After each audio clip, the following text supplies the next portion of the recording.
B BE முடிச்சிருக்காங்க CS.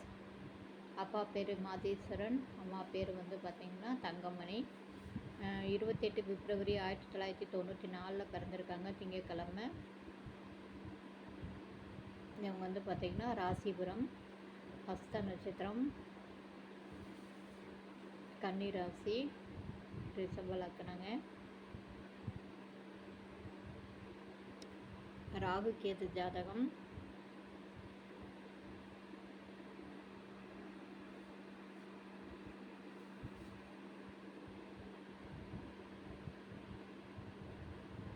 இதுக்கு மேட்சிங்கான ஜாதகம் இருந்தால் கண்டிப்பாக கான்டாக்ட் பண்ணுங்கள்.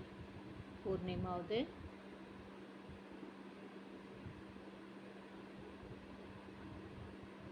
நீங்கள் வாட்ஸ்அப் குரூப்பில் ஜாயின் பண்ணாலும் நீங்கள் 9524065589க்கு கான்டாக்ட் பண்ணுங்கள். இந்த சேனலை புதுசாக பார்க்குறவங்க சப்ஸ்கிரைப் பண்ணுங்கள், பெல் ஐக்கானை தட்டுங்க. அப்போ தான் நோட்டிஃபிகேஷனில் நான் போடுற ஒவ்வொரு ஜாதகமும் உங்களுக்கு உடனுக்குடன் வரும். வாழ்க வளமுடன்.